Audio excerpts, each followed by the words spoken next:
시청자 여러분 안녕하십니까? 1월 10일 금요일 인사드립니다. 박민영입니다. 안녕하세요. 이혜은입니다. 간밤 뉴욕 증시는 휴장을 했습니다. 지미 카터 대통령의 죽음을 계기로 해서 국가 애도의 날을 보냈던 뉴욕 증시였는데요. 이런 가운데에서도 여러 가지 이야기들이 나오고 있습니다. 트럼프 당선인이 당선 이후에 취임식 이후에 연준 인사들을 물갈이할 수도 있다라는 루머가 나오는 가운데 고용 보고서 대기를 하고 있는데요. 골드만삭스에서는 적정 수준의 고용 보고서 수준이 나와줘야만 앞으로의 금리 경로를 완만하게 예측을 할 수 있다라는 코멘트를 또 내놓기도 했습니다. 자, 그런 가운데 요즘 날씨가 정말 춥죠. 전 세계적으로 한파를 같이 경험하고 있는 나라들이 많은 것 같습니다. 이런 와중에 WTI 원유 선물 1% 넘게 오름세 나타냈습니다. 참 오늘은 미국의 휴장이었기도 하고 내일 또 국내가 주말이다 보니까 조금 한산한 가운데 테마단의 움직임이 활발할 걸로 예상되는데요. 어떻게 바라봐야 될지 우리는 또 다음 주를 준비하는 전략까지 같이 고민해 가도록 하겠습니다. 자, 어제 국내 증시를 관통하는 이야기들부터 함께 해보도록 하죠. 최근에 시장이 그렇습니다. CES를 계기로 해서 연말 연초 기술 진영의 모멘텀이 꽤 강하게 받았죠. 그리고 글로벌 빅테크 업체들의 연간 목표라던가 국내 기업에서도 각 산업에 대한 계획 이슈가 부각되면서 시장에서는 다시 한번 AI 패러다임의 움직임이 나타났습니다. 그래서 AI 반도체, 소프트웨어 혹은 전력, 로봇 쪽의 종목들이 굉장히 활발하게 움직이고 있는 최근이기도 하죠. 1월 7일의 방송 내용이었고요. 그것을 기반으로 해서 AI 시장이 성장하기 위해 반드시 2등의 자리를 지키면서 뒤따라가는 것에 대한 전력 얘기를 했던 바가 있었습니다. 이 스토리가 조금씩 쉬었다가 다시금 수면 위로 부상했다가 쉬었다가 올라왔다가 이런 패턴으로 반복되고 있는 증시입니다. 어제 국내도 마찬가지였어요. 어제 국내 시장 증시가 연초 참 잘 버티며 올라가지고 있습니다. 어제는 물론 하락 종목 개수가 더 많았었고요. 전체적인 시장으로 봤을 때는 그렇게 강도가 강했다고는 볼 수 없습니다만 연초부터 꽤 강하게 올라왔었는데도 그럼에도 불구하고 지켜냈다라는 것에서 의미를 둘 수가 있겠습니다. 외국인이 코스피 쪽에 5일간의 매수를 보이면서요. 그동안 2조 원의 자금이 유입됐고요. 코스피는 5일 연속해서 상승세 를 이어갔습니다. 하루는 SK하이닉스가 9% 급등해주고 하루는 삼성전자가 3% 올라주고 또 하루는 SK하이닉스가 5% 올라주면서 일단 둘이 같이 강하게 달려주면 제일 좋겠습니다만 그래도 한 자리씩을 지켜주고 있습니다. 그리고 어제 현대차그룹의 투자 이슈 등으로 인해서 일부 대형주 하이닉스와 함께 손잡고 힘을 냈고요. 그 덕분에 코스피는 강보합으로 거래를 마쳤죠. 자, 코스닥은 0.5% 상승이었습니다. 아무래도 선물 옵션 만기일이었기 때문에 에코프로비엠 등을 비롯해서 2차 전지 종목들 혹은 알테오젠 이런 종목들이 장 후반에 좀 힘을 내는 모습이 있었어요. 2차 전지 쪽은 2차 전지 ETF 리밸런싱 실행 가능성도 좀 추정되고 있습니다. 어제장 코스피 코스닥 나쁘지 않은 강보합에서 잘 버텼다 이렇게 해석이 되겠고요. 시장은 여전히 트럼프에 대한 부담을 소화하고는 있죠. 금리, 물가, 달러 부분에 계속해서 변수로 떠오르고 있는 트럼프입니다. 그리고 실적도 하나 둘씩 쏙쏙 전달이 되는데요. 삼성전자 실적도 충격이었고 LG엔솔 실적도 부진했습니다. 그리고 이제 글로벌 빅테크 업체부터 국내 기업들까지 실적이 계속 나올 것이고 실적 추정에 대한 이야기로 또 주가는 흔들림을 볼 수가 있을 겁니다. 그리고 CES요. CES도 기대치로 한 달 반 정도 관련한 종목군들이 굉장히 뜨거웠다가 하루 이틀 정도 쉬었다가 다시 한번 관련한 종목군들이 상승세를 보여주고 있습니다. 그것의 계기가 된 것은 젠슨왕이나 혹은 SK 최태원 회장이나 누군가의 발언들로 하나둘씩 힘이 다시 살아나고 있죠. 어제도 HBM, 유리기판, 로봇 쪽 종목들이 좋았습니다. HBM 하면 SK하이닉스, 유리기판 하면 보시면 어제장 19% 올라갔던 SKC 떠올리시면 되겠습니다. 로봇 쪽도 하이젠RM 한번 살펴보도록 할까요? 이런 액추에이터 관련한 종목들의 시세가 요즘 굉장히 뜨거운데요. 하이젠RM 어제 상한가로 기록됐고요. 12월부터 100% 이상의 상승세를 나타내고 있습니다. 자, 그 밖에 테마단으로 본다면 테마라기보다는 서브 섹터로 보신다면 해운 물류 쪽이 요즘 움직임을 보이고 있죠. 해상운임이 올라가고 대서양연안의 항만노조 파업에 대한 얘기가 있습니다. 그리고 조선 쪽은 끊임없이 안정적인 시세를 유지해주고 있네요. 한미 조선협력 범부처 TF 소식이 전달이 됐고요. 어제 또다시 자리를 지켜냈습니다.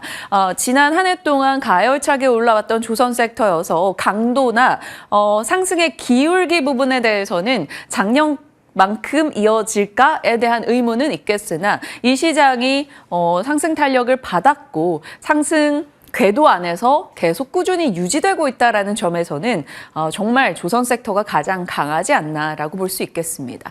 전력 인프라 쪽도 어제 올랐죠. 데이터 센터나 공급망 재편 그리고 이상기후 이상기후로 인해 망가지는 그리드망에 대한 복원력을 강화하고자 하는 각국의 욕구, 이 모든 것들이 맞물려서 전력 인프라 쪽 어제 올랐습니다. 어제 이제 증권사 보고서들도 일부 영향을 줬고요. LS 일렉트릭이 6%나 급등 흐름 보였네요.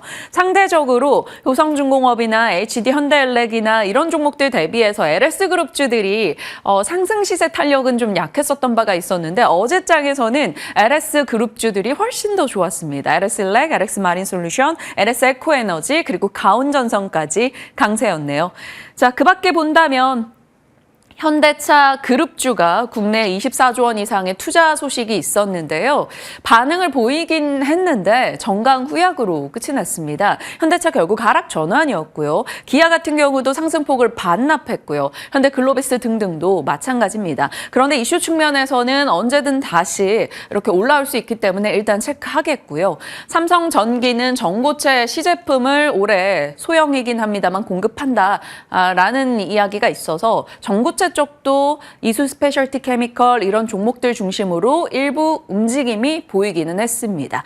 그리고 한파, 수출, 실적의 콜라보로 경동나비엔, 얼마 전에 경동나비엔 좀 자세하게 살폈던 바가 있었었죠. 온수기부터 해서 시장에서 북미 아메리칸 드림을 이뤄내고 있는 종목으로 말씀을 드렸는데요. 어제장에서도 이제 8% 상승하며 10만 원을 돌파하는 흐름 나오기도 했습니다. 자, 지금 이 한 장의 판에서 굉장히 오래 머물렀던 것을 느끼시죠? 그만큼 어제장에서는 하나의 무언가로 이렇게 강력하게 밀고 나가기보다는 이슈가 다양한 분야에 있었고 종목으로 좀 확산되며 종목 장세 역할을 명확히 해줬다라는 겁니다. 여기에서 이제 추려지고 힘을 받고 더 강하게 치고 나가는 섹터가 어디가 될지를 지켜봐야겠죠. 어제장에 종목들의 각각 온기를 퍼뜨려 줬던 것은 바로 황 회장님과 최 회장님이었습니다. 황 회장님은 젠슨왕입니다. 삼성, SK하이닉스 메모리도 우리 지포스에 쓴다라고 정정 멘트 했고 양자컴 장시간 소요되긴 하는데 나도 개발 중이야 라며 정정 멘트를 했죠. 그러나 시장에서는 장시간 소요에 초점 맞추면서 양자 컴퓨터 관련 종목들은 떨어졌습니다. 국내외로요. 그리고 로봇의 챗 GPT 시대가 온다라고 말을 했는데 챗 GPT가 2년 전에 나오면서 생성형 AI의 대중화 시대를 확 열었다라는 거죠. 그러니까 로봇의 챗 GPT는 로봇의 대중화 시기입니다. 그러면서 코스모스를 오픈했죠. 코스모스 LMM과 같이 로봇의 필수 도구가 될 것이다 라고 했습니다. 대형 거대 언어형 모델인데 이 코스모스도 생성형 AI의 LMM처럼 로봇의 필수 도구로서 물리력 AI, 이제 로봇이나 혹은 자율주행 이런 쪽에 하나의 AI 생성 플랫폼이 될 수 있다라는 것이죠. 그래서 이 코스모스라는 키워드가 등장하면서 로봇 쪽의 시세를 다시 한번 굉장히 강하게 자극했다라고 볼 수 있겠습니다. 잠시 후에 좀 더 자세히 살펴보도록 하죠. 그리고 최태원 회장님, HBM 개발 속도가 원래는 엔비디아 개발 속도보다 늦었었다. 그래서 언제나 엔비디아 측에서 우리에게 빨리 개발해달라라고 독려하는 입장이었는데 그것이 역전됐다라는 코멘트를 했죠. HBM 개발 속도가 더 빨라졌다라고 얘기하고 있고요. 그리고 젠슨 왕이 코스모스 관련해서 앞으로 로봇 등의 사업도 같이 하면 좋겠다라며 전방위적인 SK그룹과 엔비디아의 협력을 시사하기도 했었습니다. 그리고 유리기판 방금 저기서 팔고 왔어라며 CES에서 이 코멘트를 한 것이 언론 보도로 나오면서 어제 시장에서는 굉장히 많은 쪽이 자극이 됐습니다. HBM, SK하이닉스를 필두로 유리기판 SKC를 필두로 그리고 코스모스로 인해서 로봇이 굉장히 강하게 올라갔던 어제였죠. 자, 젠슨 왕의 원픽은 지금으로서는 GPU도 GPU지만 그 GPU고 뭐고 다 함께 모아서 로봇 만들 거야 이런 느낌으로 다가오고 있는 지금입니다. 로봇에 대한 얘기는 저희도 정말 많이 했었죠. 2022년도부터 해서 결국에는 고령화가 일어나고 있고 노동력은 부족해질 거고 노동자를 보호하는 법은 강화되고 있고 노동자들이 무거운 것을 들지 않는 상황이 일어난다면 결국 산업 자동화가 일어날 수밖에 없다라는 것이 기존의 논리였었습니다. 거기다가 노동력은 부족하고 힘든 일을 하지 않으려는 사람이 더 늘어나면서 임금 인상이 일어나게 되죠. 그러다 보니 임금 인플레를 극복하는 과정 속에서도 또 산업 자동화에 대한 욕구가 올라갈 수밖에 없었죠. 거기에 대기업의 아낌없는 투자, 각 국가에서 여러 가지 정책으로 지원을 하고 있었습니다. 거기에 AI가 더해지면서 두뇌로는 AI, 몸으로는 로봇이 함께 만나서 굉장히 빠른 속도로 성장을 했고요. 단순히 산업 자동화 설비를 넘어서서 이제는 정말 인간과 함께 일할 수 있는 협동 로봇의 움직임이 굉장히 빠르게 확산되고 있습니다. 자, 트렌드포스에서 추가된 이야기인데요. 글로벌 로봇 대형 언어 모델 시장이 연평균 48%씩 성장을 해서 2028년도에는 146조 시장이 될 것으로 내다보고 있습니다. 그래서 그 시장의 성장에 가장 큰 몫을 할 것으로 보는 게 바로 이번에 CES 기조연설에서 젠슨 왕 CEO가 이야기했던 코스모스인 거죠.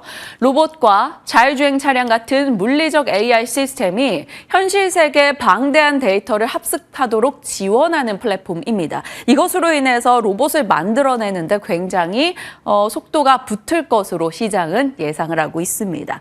자, 기존에는 우리가 어떠한 특정 웨어러블 로봇 혹은 협동 로봇 이렇게 주목을 했다면 사실 일전에도 말씀드렸습니다만 로봇이 방향이라고 봤을 때 대중화로 본다면 가장 많이 쓰이는 것을 주목해야 된다라는 것이었죠. 그러면 수많은 로봇이 발생하게 되고 생산되게 된다면 결국에는 그 안에 들어갈 부품단을 주목할 수밖에 없습니다. 생산을 쉽게 만들어주는 코스모스의 등장으로 인해서 부품 쪽에 대한 주목도가 훨씬 올라갈 수 있다라는 거죠. 그 얘기 지금부터 해보도록 하죠. 일단 로봇 밸류체인을 저희가 수년간 조금씩 정리를 하다가 정말 마음먹고 최종으로 로봇 밸류체인을 다시 한번 뜯어 고쳤습니다. 로봇은 우리가 아시다시피 제조용 로봇과 서비스용 로봇으로 있죠. 보통 산업 현장에서 쓰고 있는 제조용 로봇 분야를 이렇게 나눌 수 있습니다. 전통 산업용 로봇과 협동 로봇, AMR, 휴머노이드 로봇이 들어갈 것이고요. 이송물류 검사 쪽으로 이렇게 기존에 나눠봤었죠. 그리고 서비스용 로봇에서는 서빙 로봇, 협동 로봇, 휴머노이드 로봇, 의료용 로봇, 웨어러블 로봇 혹은 자율주행 배송 로봇 등이 들어갈 겁니다.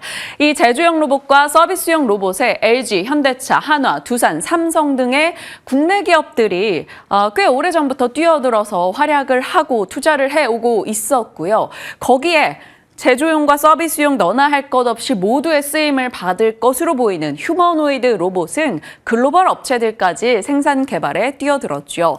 테슬라의 옵티머스, 아마존의 티짓, 엔비디아의 오렌지와 그레이, 거기다가 코스모스 플랫폼까지 더해졌죠. 벤츠의 아폴로, 현대차의 아틀라스, 삼성전자의 휴보, 거기에 최근 구글 또한 이쪽으로 진출 얘기를 꺼냈고요. 오픈 AI도 3년 만에 휴머노이드 로봇 개발 검토설이 흘러나오기도 했었습니다. LG 같은 경우도 이번이었죠. CES에서 가사 해방을 위해서 로봇은 미래가 될 수밖에 없다라면서 Q9을 휴머노이드 로봇의 약간 초기 베타 버전인데요. 연내 출시할 거다 이런 얘기 조주환 CEO가 꺼내놓기도 했었습니다. 그러면서 휴머노이드 로봇 역시나 우리가 계속해서 체크를 해야겠죠.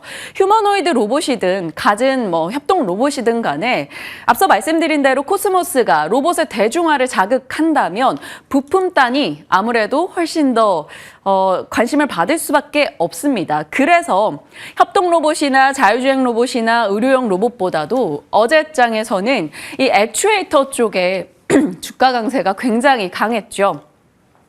액추에이터는 정밀 감속기, 모터, 엔코더 등의 영역으로 보시면 되겠습니다. 한마디로 관절 역할을 하기 때문에 손가락, 발가락, 팔꿈치, 무릎 역할을 해주는 것에서 당연히 액추에이터는 중요할 수밖에 없죠. 특히나 엔비디아를 비롯해서 여기저기서 공개하고 있는 휴머노이드 로봇 같은 경우는 최근 물건을 잡아가는 섬세함에 굉장히 주목하고 있기 때문입니다. 이 감속기와 같은 액추에이터, 모터, 센서 이런 쪽으로 시장은 좀 더 민감도가 커지고 있는 거고요. 그런 맥락에서 하이젠 RM 어제 상한가 이유가 될 겁니다. 30%의 급등이 있었고요.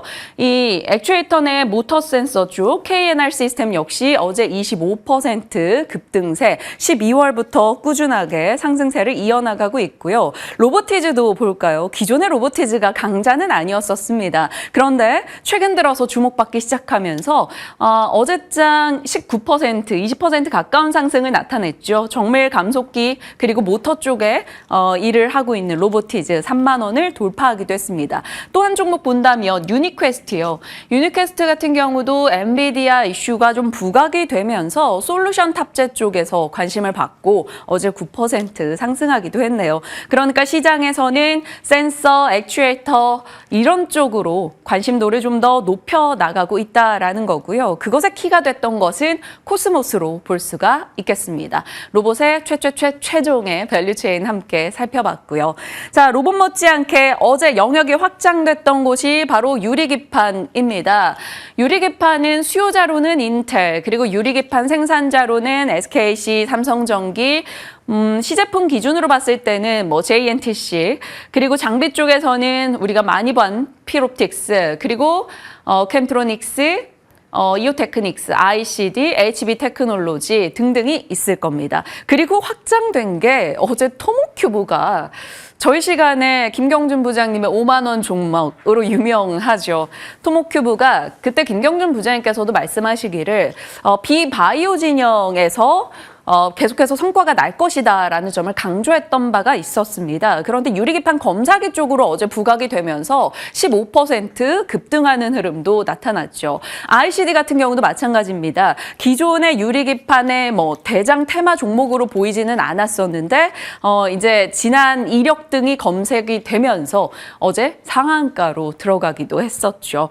거기에 YC캠 그리고 저희 시간에 유리기판 종목으로 많이 나왔던 ISC 역시나 어제까지도 좋은 관심을 받아가기도 했습니다. 한마디로 로봇도 유리기판 종목들도 종목의 영역이 굉장히 확장되고 있다라는 것이고요. 그들 종목으로 거래 대금이 꽤 많이 실리면서 관심을 받고 있습니다. 저희가 트럼프 당선되고 나서 트럼프 트레이드 많이 언급을 드렸었고 그 다음으로 얘기가 나왔던 게 머스크 트레이드였죠. 그런데 연말 연초는 지금 어김없이 젠슨왕 트레이드에 좀 더 무게가 실려가고 있는 듯한 느낌입니다. 유리기판과 로봇 그리고 HBM 종목들 강세 흐름 보여주고 있고요. AI 소프트웨어 쪽 여기에 AI 소프트웨어라는 게 비단 언어 모델 이런 쪽뿐만이 아니고요. 게임도 들어가게 됩니다. 위메이드나 크래프톤 등도 엔비디아와 협력해서 캐릭터 개발을 하고 있다 이런 뉴스들도 있었기 때문에 엔비디아가 자극하는 젠슨왕 트레이드 영역이 조금은 더 상승을 이어갈지 지켜봐야겠습니다.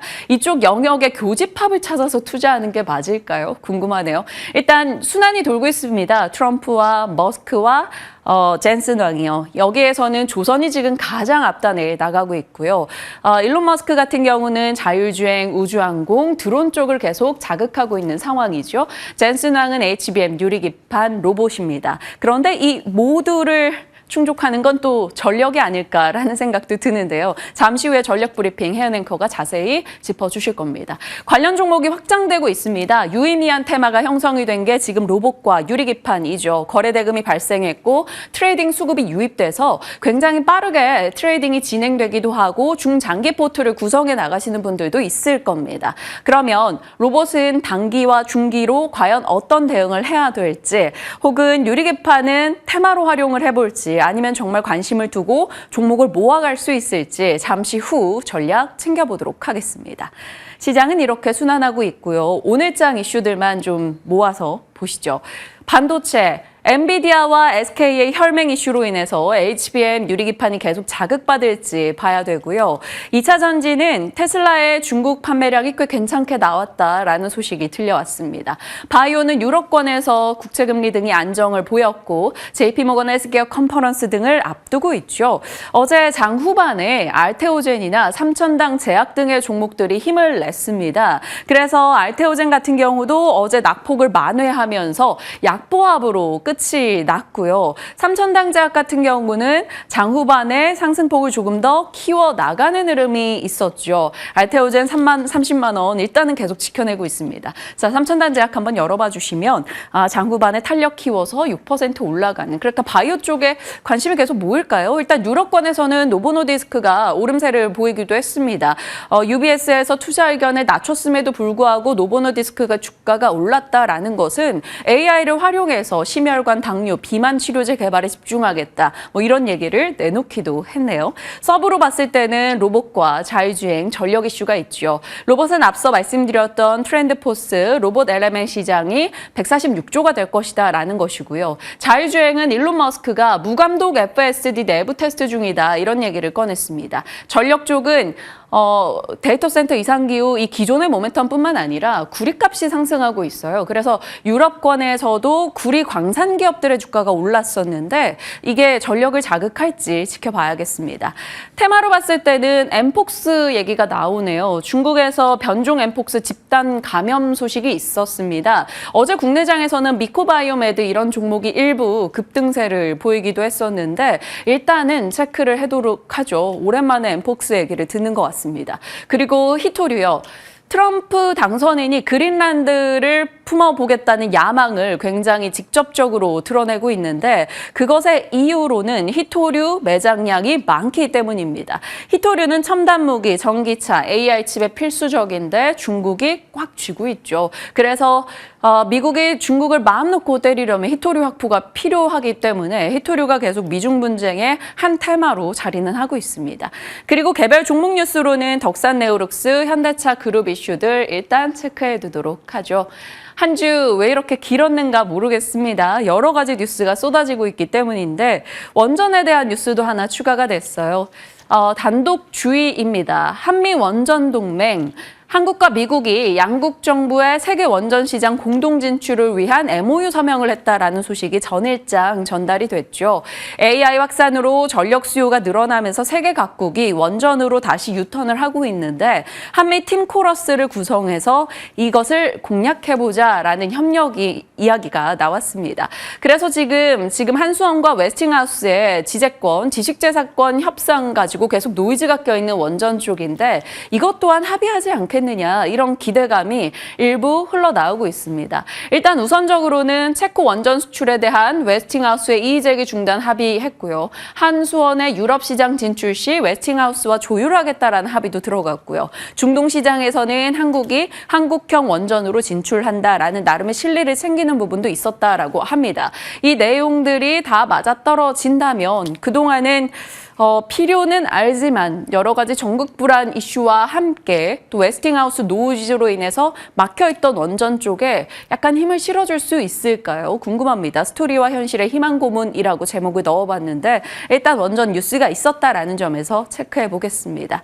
자, 그리고 중요한 한 주가 이제 지났네요. CES도 소화하고 있고요. FMC 의사록 열어봤고요. 삼성전자 실적도 나쁘지 않게 시장은 받아들였습니다. 그리고 이제 오늘 대만 TSMC 12월 매출 그리고 12월 고용 동향 보고서 등까지 함께 확인이 필요해 보입니다. 오늘 마지막까지 좀 편안하되 이슈들 잘 잡으시면서 체크하시고요. 이제 전력에 대한 얘기와 함께 헤드라인도 살펴보겠습니다. 오늘은 또 어떤 알찬 내용들로 채워주셨을까요? 네, 민영 앵커가 전력 쪽에서는 또 이 시간을 통해서 많은 브리핑을 해주셨던 걸로 우리 시청자 여러분들께서도 기억을 하실 겁니다. 청바지와 곡괭이 비유 오늘도 등장하니까요. 함께 좀 살펴보시면 좋을 것 같습니다. 전력 관련주들 최근 들어서 다시 힘을 내고 있습니다. 하반기에 시장이 좀 꺾이면서 함께 조정을 받았던 전력기기, 변압기 관련주들이었는데요. 다시 시장에 훈풍이 돌면서 어제 시세를 좀 뿜어내는 모습을 보여주기도 했습니다. 자, 전력하면 짜릿한데 거기다가 찌릿함까지 더하고 있는 요즘의 시세입니다. AI와 데이터 센터가 자극하고 있는 전력기기 그리고 변압기 섹터일 텐데요. 트럼프 당선인이 7일이었죠. 미국 전역에 새로운 데이터 센터 건설을 위해서 200억 달러 규모의 해외 자금 투자를 유치했다라는 소식이 들려왔습니다.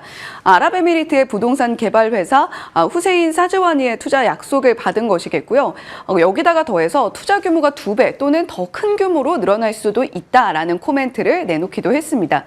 자, 지금 트럼프 정책주로서 완전하게 자리를 잡은 전력기기 변압기 관련주라고 볼 수도 있을 텐데 미국 백악관 역시도 AI 데이터 센터 인프라 TF를 구성을 해서 데이터 센터 구축을 지원하겠다라는 이야기를 밝힌 바가 있습니다. 지난 9월의 일이었고요. 주정부별로도 데이터 센터 유치를 위해서 세제 혜택을 속속 제시를 하고 있다는 점도 앞으로 AI 데이터 센터, 하이퍼스케일러 데이터 센터의 수요를 더욱더 촉진시킬 것으로 보여지고 있습니다. 더불어서 지금 외국 투자를 활발하게 유치하기 위한 목적으로 10억 달러 이상을 투자를 하는 기업들에 있어서는 신속 허가라던가 여러 가지 혜택을 제공하겠다라는 이야기도 전하고 있는 요즘이죠. 자, 그런 만큼 앞으로 전력기기 섹터가 AI와 함께 자극을 받으면서 더욱더 주가가 더 치솟아줄 수 있을 것인가 그에 대한 기대감이 시장에 자리하고 있는 듯합니다.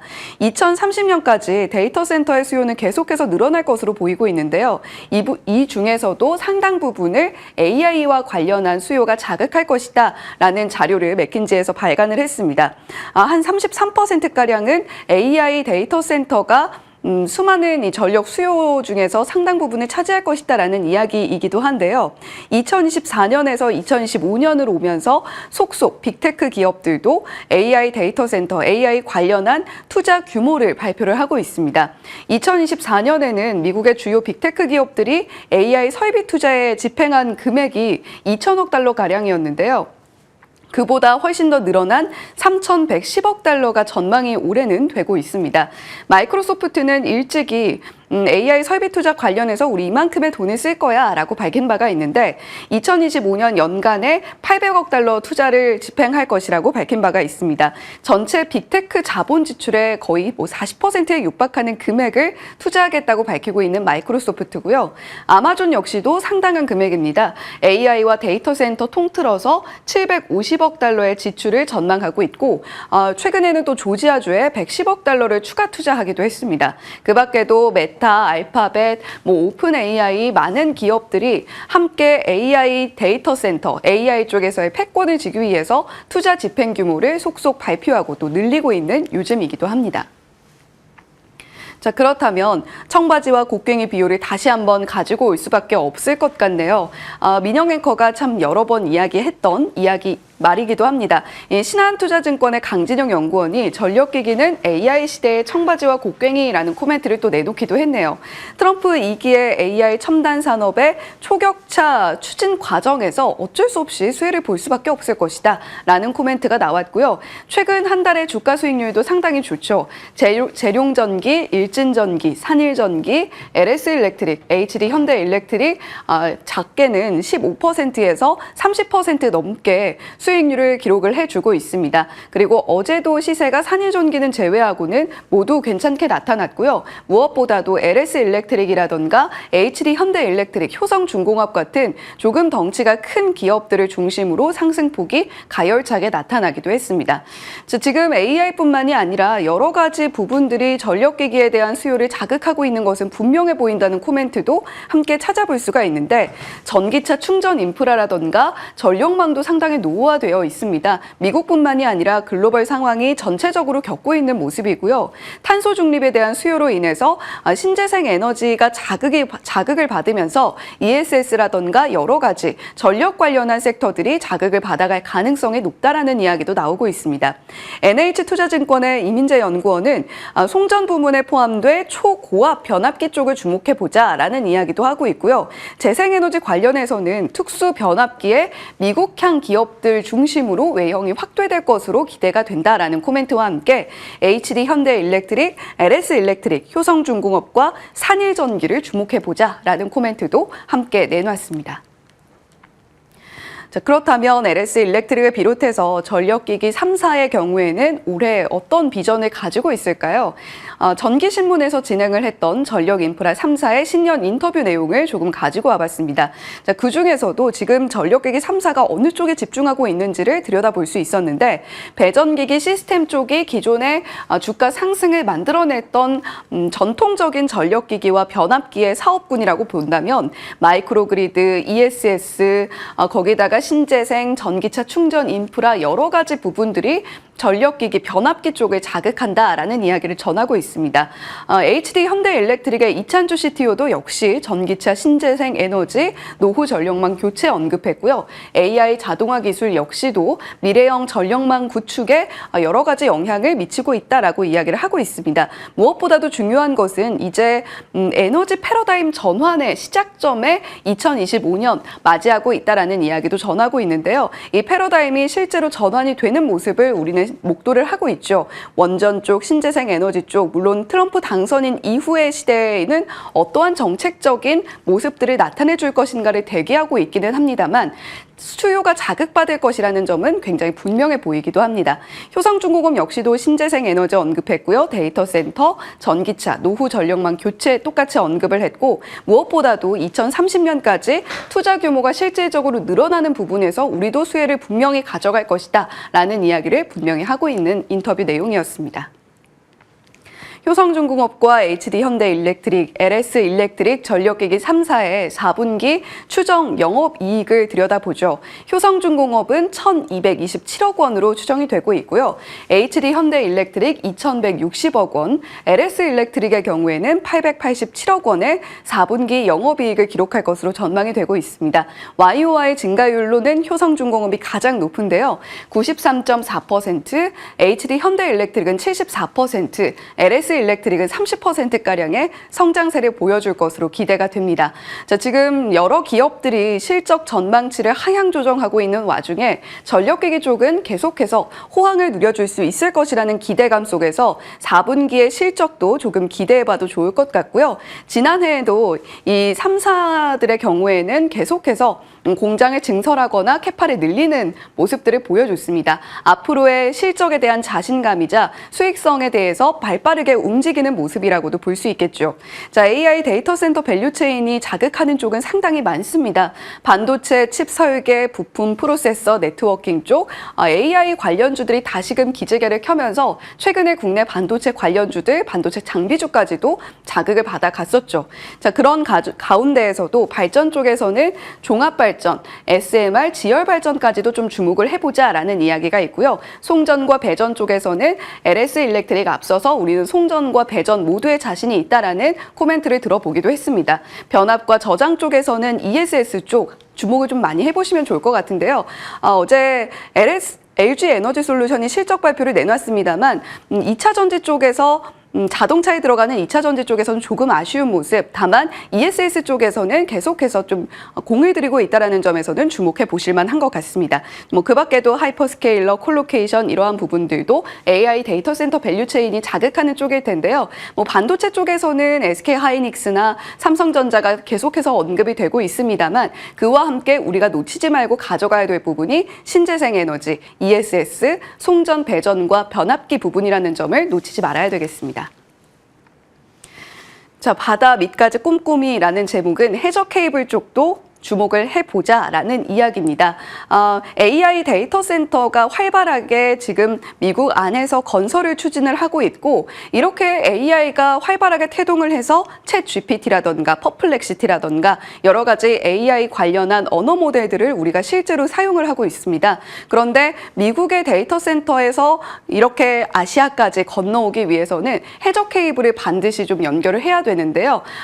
LS 마린 솔루션, LS 에코에너지가 해저 케이블 쪽에서 가장 좀 집중되고 그리고 관련한 소식이 나올 때마다 주가 반응도 나타나는 쪽입니다. LS 전선 지분을 92%가량 보유하고 있는 LS이고요. LS 마린 솔루션은 해저 통신, 전력 케이블 시공과 유지 보수를 하고 있기 때문에 독보적인 기술력으로 해저 케이블 쪽에서는 우리가 계속해서 주목해 볼 만한 기업으로 언급이 되고 있습니다. LS 에코에너지, LS그룹의 해저 케이블을 공급하고 판매한다라는 점에서 함께 지켜보셔야 되겠고요. 그와 함께 더불어서 가온전선은 LS전선의 자회사라는 점에서 해저 케이블 이야기가 나올 때 그리고 AI 데이터 센터라던가 전력에 대한 자극이 나타날 때 함께 자극받아가고 순환매까지도 이루어질 수 있다는 점에서 주목을 해보셔야 되겠습니다.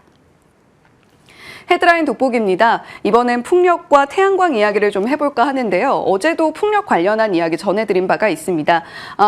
지금 트럼프 당선인의 2기를 앞두고 풍력이냐 태양광이냐 여러 가지 이야기들이 오가고 있는 듯한데요. 바이든 대통령이 트럼프도 이행해야 될 것이다 라고 이야기를 하면서 청정에너지 발전 세액공제안을 최종적으로 확정을 했습니다.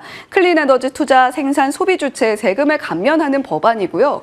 트럼프 당선인이 이를 저지하기 위해서 공화당 차원에서도 어느 정도는 좀 박차를 가했던 부분이 있는데 바이든 행정부는 결론적으로는 화석연료와 결별을 하고 태양광, 풍력, 조류 발전, 감세 혜택 계속해서 지원을 하겠다라는 이야기를 내놓은 겁니다.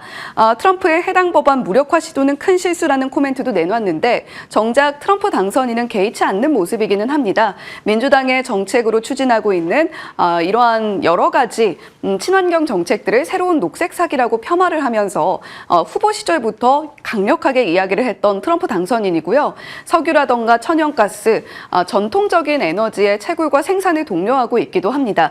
그런데 풍력과 태양광에 있어서는 온도차가 좀 나는데 보조금 폐지를 공언했던 트럼프 당선인 태양광에 있어서는 지원 정책을 유지할 것이고 미국 에너지부의 경우에도 태양광 발전 용량 지난해에 비해서 3배가량 늘릴 것이다라는 이야기도 나오고 있죠. 풍력주와 태양광주 어제는 모두 하락으로 마무리를 하긴 했는데 어떻게 주가 반응이 앞으로 나타나게 될 것인가는 조금 긴장을 하면서 주의를 해봐야 되겠습니다. 다양한 섹터 이야기, 에너지원과 에너지 인프라에 대한 얘기 헬 앵커가 도와주셨습니다. 이제 그 외 시장에 대한 고민 같이 나누겠습니다. 이성웅 이사님과 만나보시죠.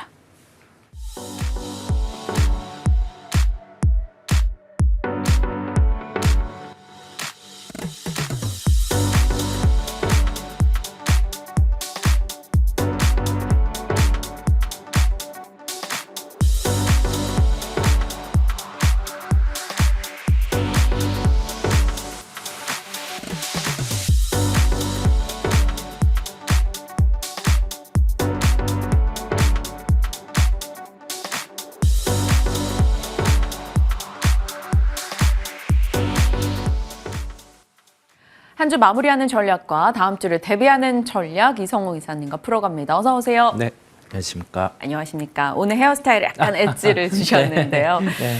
금요일이라 어디 좋은 데 가시는 겁니까? 네, 그렇지 않습니다. 네, 금요일 네. 저희가 오늘 미국장도 휴장이었고 내일은 또 국내장이 열리지 않는 주말이다 보니까 장이 좀 한산할까라는 생각도 들고 아니면 정말 테마 트레이딩이 굉장히 활발할까 이런 고민도 되고 한 그런 상황입니다. 일단은 연초 들어서 분위기는 나쁘지 않아요. 외국인의 매수 5일간 코스피로 유입되며 코스피의 5일 연속 상승이 있었고요. 코스닥도 어느덧 야금야금 많이 회복을 했습니다. 네. 양 시장에 대한 방향 키포인트 뭘로 잡을까요? 실적에 대한 부분에 추정치의 변화 가능성이 지금 존재를 합니다. 반도체주 같은 경우는 SK 하이닉스 기준으로 올해 실적 추정치가 작년 3분기 와중에 낮아진 상황이에요. 그런데 이게 4분기 실적을 오픈하는 와중에 있었던 일들 보면 블랙엘의 발열 부분, 그 다음에 MS의 캐펙스 관련해서 80% 증가를 시킨 부분, 그 다음에 이 발열을 놓고 그와 함께 SK 하이닉스 같은 경우는 HBM과 관련된 생산 장수를 늘린다라고 했죠. 추후에 이게 HBM 쪽에 문제라고 하면 재고가 쌓일 수 있겠지만은 CES를 통해서 SK 하이닉스 측과 그 다음에 엔비디아 측에 미팅을 놓고 봤을 때는 그에 대한 이슈는 좀 낮을 것으로 보입니다. 그렇다 보니까 낮아진 실적 추정치가 매출 볼륨이 올라갈 수 있는 부분, 그와 함께 우리 범용 반도체 쪽 같은 경우가 상황이 좋지 않죠. 작년 9월부터 고정 가격이 하락하기 시작하면서, 보통 고정 가격이 하락하기 시작하면 반도체 사이클 같은 경우는 시차를 두고 꺾여 왔는데 이 현상이 나타났어요. 그러면 사이클이 꺾이는 와중에 공급에 대한 변화, 이런 부분이 나타나면, 즉 감산 이런 부분이겠죠. 그러면 주가 같은 경우는 바닥을 잡는 경향이 있는데, 미국에서 CXMT와 관련된 규제 진행 가능성을 오픈을 해놓은 상황이다 보니까 여기에서 범용 반도체 또한 가격의 하락을 막을 수 있는 요인이 발생하지 않을까라는 게 함께 기대감으로 반영이 되고 있습니다. 그렇다 보니 SK 하이닉스 기준으로는 20만 원대 주가를 회복하는 모습이고요.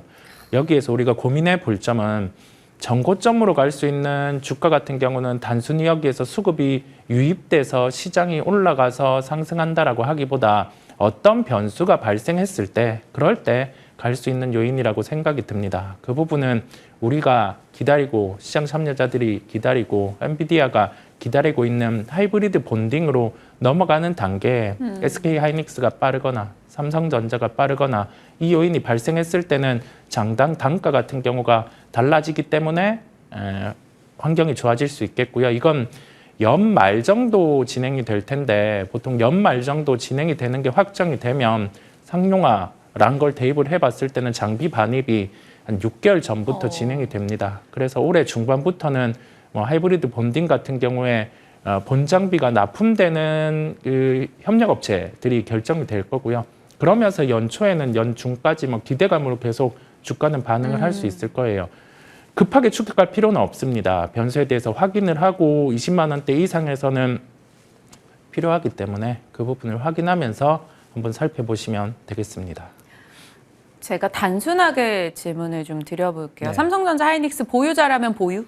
보유자라면 보유인데, SK 하이닉스 같은 경우는 자칫 20만 원대에서는 좀 무거워질 수 있다 보니까 가격대에 다른 대응을 열어둡니다. 15만 원대 이하 가지고 계신 분들은 20만 원대 굳이 매도를 할 필요는 없다라는 생각이고요. 그 이상 16만 원, 17만 원 이 정도 가격대 보유하고 계신 분들은 20만 원이 딱 도달했을 때 무조건 매도한다라는 게 아니라, 주가의 이 추세가 둔화될 때, 주간 기준, 월간 기준으로 추세에 대해서 다시금 하락 추세로 변할 때, 그러면 가격이 20만 원에서는 좀 빠져 있겠죠. 한 18만 원 이 정도가 될 수 있는데요. 그럴 때, 그런 구간에 조짐이 있을 때는 차익 실현을 해주고 다시금 하단에서 좀 매수할 수 있는 그런 기회들을 볼 필요가 있어요. 이게 왜 그렇냐라고 하면은, 사이클이 만약에 여기에서 우리가 바닥에서 턴어라운드가 나타나는 그 시그널이 있었을 때, 하이닉스 기준으로는 약 7만 원대 이하 우리가 감산에 대한 단행을 하면서 주가가 반등이 나오기 시작했죠. 그럴 때는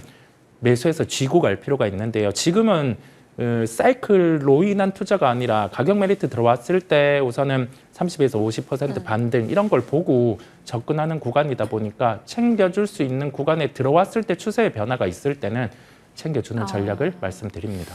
가격대에 따라서 챙기는 전략이냐 끌고 가는 전략이냐에 따라 다를 것 같습니다. 그럼 장비 단이 좀 선행해서 상반기 관심을 이렇게 주거니 받거니 할 수 있다라고 말씀 주셨는데, 장비에서는 앞단에 뭘 세우실 거예요? 아무래도 지금 우리는 가능성을 열어두려고 합니다. 그랬을 때 기존의 HBM 3단에서 본딩 장비를 구현했던 한미 반도체 같은 경우가 시가총액 10조 이하에서는 올해 만약에 4천억 정도의 영업이익이 나와주는 체력이라고 하면은 가격 메리트가 발생을 합니다. 그렇다 보니 이걸 체크하고 단순히 가격 메리트가 발생했다라고 해서 우리의 계좌로 적극적으로 가지고 올 수는 없겠죠. 이건 단지 10조에서 12조 정도의 반등이 왔다 갔다 할 수 있기 때문이에요. 그런데 하이브리드 본딩으로 넘어가는 본딩 장비를 만약에 한미 반도체가 구현해냈다라고 하면 이제는 시가총액 기준으로 13조, 15조의 당위성이 다시 생기기 때문에 그때는 강하게 찍어서 할 수 있어야 돼요. 근데 변수를 확인하고 가자라는 거죠. 가능성은 열려 있다라고 말씀을 드리고요. 나머지 검사 장비 쪽들 같은 경우가 최근에 블랙엘의 발열 이슈로 인해서 여기에서 HBM단의 문제라고 하면 검사 장비 같은 경우에 뭐 발주 가능성이 있기는 한데 이거는 내러티브 요소가 강하다 보니까요. 네. 여기에서 추격 매수를 하는 게 아니라 어느 정도 차익 실현에 대한 준비를 하는 게 개인적으로는 낫다라는 말씀을 드립니다. 기존에 유망주로 주셨던 이오테크닉스, 테크윙, 뭐 PSK홀딩스 등등의 종목들도 좀 이익을 챙겨요? 이오테크닉스는 가지고 가는 걸로 말씀을 드리고요. PSK홀딩스는 이연됐던 실적이 이제는 반영되다 보니까 어느 정도 시가총액 하단을 잡았기 때문에 가지고 갈 수 있고 나머지 뭐 우리 뭐 테크윙이라든지 이런 쪽 가능성이 열려 있지만 이쪽은 네, 어느 정도 뭐 저점 대비해서 수익이 한 30% 이 정도 났으면 챙겨주고 다시 타이밍을 보는 쪽으로 말씀드립니다. 너무 집요했죠. 약간 이사님의 목소리에 힘이 딱 실리시면서 이제 그만해라는 느낌을 살짝 받았는데 맞을까요? 네, 뭐 제가 모든 게 답은 아니지만 확률이 높은 쪽에서 계속 좀 접근하려고 하다 보니까 네. 좀 확률이 높은 쪽으로 좀 말씀드리려고 합니다. 저희는 그 이사님의 논리가 궁금하고 그동안 그 논리에 많이 공감하며 왔기 때문에 이렇게 질문을 계속 드리게 되는 것 같아요. 자, 이제 시장의 서브섹터 단에서 저는 2등을 계속 지켜내고 있다라고 개인적으로 평가하는 전력 쪽 보고 싶습니다.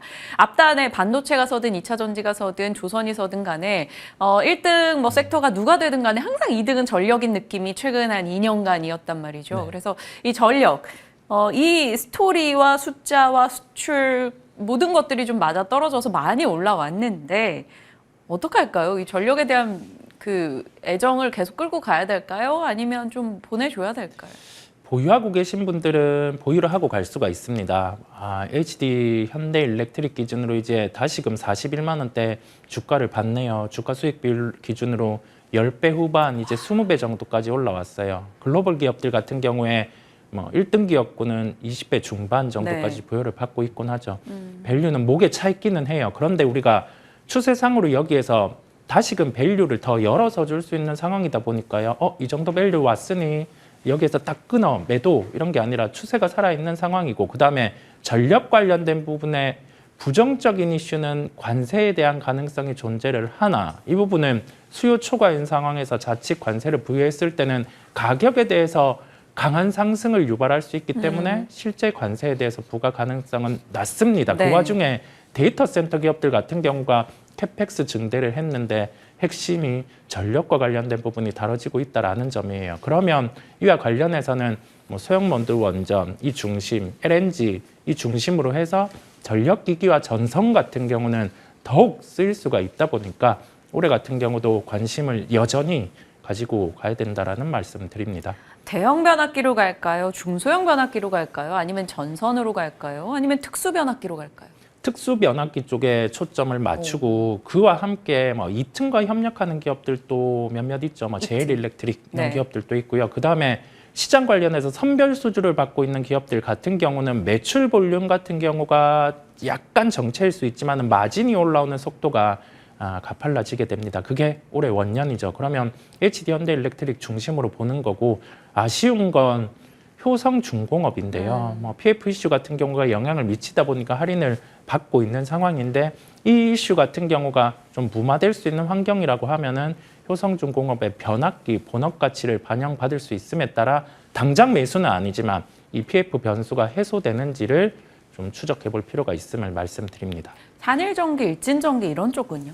당연히 좋습니다. 네, 아주 특수한 환경 속에서 특수 변압기 마진 자체가 일반 변압기랑 구조가 다르다 보니까 특수 변압기 쪽에 초점을 두고 네. 우리는 살펴보고 전선 같은 경우도 고압 전선 땅 같은 경우가 실적이 먼저 상당히 좋아집니다. 변압기 실적의 시차를 한 6개월 정도 두고 이제 좋아지다 보니까 올해 상반기가 원년일 수가 있겠죠. 그렇다 보니까 고압 전선과 관련된 LS 일렉트릭 이런 종목 같은 경우도 함께 관심을 가지시고 살펴보시면 되겠습니다. 다 좋은데 이제 앞단에 약간 특수 변압기 놓고 대형주에서는 HD 현대일렉 그리고 약간의 아쉬움이 있으나 극복의 시기를 기다리며 효성중공업 째려보고 이제 고압 전선 쪽까지도 같이 체크하겠습니다. 전력 밸류 체인은 아직은 뭐 밸류에 대한 고점을 확정 지을 상황은 아니다라는 걸로 결론 내겠습니다. 테마로 가겠습니다. 이것이 테마라고 하기에도 좀 애매해진 로봇 봐야 되고요. 아직은 테마인데 한 번씩 정말 뜨거운 테마가 돼주고 있는 유리기판 살피겠습니다. 로봇과 유리기판, 젠슨 황과 최태원 회장의 거의 혈맹 가까운 느낌으로 언론 보도 등이 쏟아지면서 시세가 몰렸습니다. 로봇과 유리기판 얘기 많이 했는데 일단 로봇부터 좀 해볼까요? 긍정에 대한 부분을 유지를 합니다. 그러면서 이게 이제 제품을 만들어내는 원년이죠. 휴머노이드 로봇이란 게 원년으로 만들어지는 거죠. 엔비디아, 삼성전자, LG전자도 이제 한다고 하고 현대차 그룹은 또 다른 구조로 진행하고 있고 다른 대기업 같은 경우도 충분히 진행할 수 있는 요인이 열려 있습니다. 인구 구조 같은 경우는 이제 고령화가 되고 있는 상황 속에서 노동 인구 같은 경우가 중간에 병목 현상이 나타나고 있기에 전체적인 환경도 로봇주에게 유리해요. 다만 주가가 좀 빨랐죠. 그랬을 때는 우리 과거에 스마트폰의 개화기나 아니면 새로운 제품이 출현했을 때 시기에서는 먼저 주가를 한 2배 정도 상승을 시키고 그에 따라 고민을 하죠. 상용화가 언제일까? 여기에서 그러면 핵심 부품주가 뭘까? 실적에 대해서는 언제 본격적으로 발생할까라고 고민할 수 있는 시기가 올해 9일 정도 흘렀는데 이미 2배 정도 발생한 종목들이 있는 거죠. 추격 매수는 조금은 지양할 필요는 있는데 여기에서 가격대가 현재가 대비해서 10%, 20% 이런 조정이 나온다라고 하면 시장 참여자들이 충분히 접근할 수 있는 요인은 갖추고 있을 겁니다. 본 시세는 상용화에서 제품이 딱 나오는 단계부터 시작이 될 거거든요. 그때는 지금에 나왔던 시세보다는 2~3배 더 강할 수 있기에 계속 관심을 가져도 된다라는 말씀 드립니다. 탑픽으로 그럼 딱 3개 정리해 주시면. 탑픽은 레인보우 로보틱스고요. 그 외에는 그냥 특별히 보지는 않겠습니다. 감속기 그때 좋다 하셨잖아요. 감속기는 좋기는 한데 이게 좀 기업들이 다들 좀 주가가 이렇게 키를 맞추면서 올라갈 수 있다 보니까 저의 고민은 나머지는 안 돼 이런 것보다 1등주가 과연 무엇인가 이런 생각을 하다 보니까 주변주 플레이를 하셔도 되는데요. 네. 1등주가 과하게 꺾여 내려가거나 하면 주변주 같은 경우는 좀 밀릴 수 있다 보니까 그렇고 감속기 쪽 같은 경우는 구동모터 쪽 같은 경우는 국내 기업들도 보겠지만 우리 해외 쪽에 일본 쪽 이런 밸류 체인도 함께 살펴보시면 되겠습니다. 일본 쪽 이슈로 로보티즈도 관심 받기도 했었는데 일단 옹속기라고 저희가 그때 애칭을 붙일 만큼 한동안은 감속기 얘기도 해주셨는데 이제는 대장 중심으로 딱 중심 더 잡고 보자. 레인보우 로보틱스 살펴주셨습니다. 유리기판에서는 어제 종목 확장이 엄청나게 일어났어요. SKC랑 토모큐브도 그걸로 가고 하는데 유리기판 쪽도 생각보다는 좀 빨리 막 오는 것 같단 말이죠. 그래서 어떻게 봐야 될까요? 상용화의 시점 같은 경우가 2026년, 2027년 각각 SKC의 자회사 앱솔릭스, 삼성전기 같은 경우가 이야기를 했죠. 상용화에 대한 기간은 좀 남아 있어요. 그런데 이게 진행이 되었을 때는 물량 개런티가 됩니다. 진행이 된다라고 확인할 수 있는 시그널은 장비에 발줄 겁니다. 그랬을 때는 우리가 다시금 유리기판주는 강하게 매수를 할 수 있음을 열어두고요. 주가는 좀 빨랐습니다. 그렇다 보니까 여기에서 트레이딩 관점으로 구간을 잡아서 5%, 10% 이런 진입은 가능하지만 여기에서 강하게 매수해서 장기로 보유하고 가기에는 한계가 있습니다. 그래서 여기에서는 보유자의 영역으로 열어두겠습니다. 좋습니다. 너무 추가 질문 드리다가 제가 시간 오버하고 있어요. 네. 그래서 오늘 중요하게 보시는 종목이 무엇인가 봤더니 노머스입니다. 저 잘 모르는 기업이에요. 네, 우리 엔터 쪽 관련해서 하나의 플랫폼 요소를 갖추고 있는 기업들이 몇몇 있죠. 이제 디어유? 디어유. 네. 그다음에 하이브도 위버스 플랫폼을 진행을 한다라고 하고 그와 유사한 사업을 진행하는 기업입니다. IP 포트폴리오를 기반으로 해서 사업을 하는데 우리가 신규 상장주 같은 경우는 락업이 풀리는 시기가 있습니다. 네. 이게 1개월, 3개월, 6개월, 1년 이런 주기가 있는데 3개월 락업이 해제가 됩니다. 이게 100만 주 정도가 출회되는데 이를 안고 당연히 차익 실현이 나오면서 조정이 나오겠죠. 그러면 그를 활용해서 본업에 대한 컨디션이 좋은 기업들 또는 공모가를 하회하고 있는 주가 수준 형성된 기업들은 접근을 할 수가 있기에 하나의 이벤트 요소로 말씀을 드립니다. 그래서 목표가는 21,200원 정도 저는 반등이 나올 수 있는 기술적인 구간을 대입을 했고요. 손절가는 14,000원인데 전 저점을 이탈하는 구간이다 보니까 목표가에 대한 달성 가능성이 더 높음을 열어둡니다. 노머스 이벤트 플레이할 수 있는 종목으로 얘기해 주셨습니다. 노머스 한번 지켜보겠습니다. 이성웅 이사와 함께했네요. 고맙습니다. 네, 감사합니다.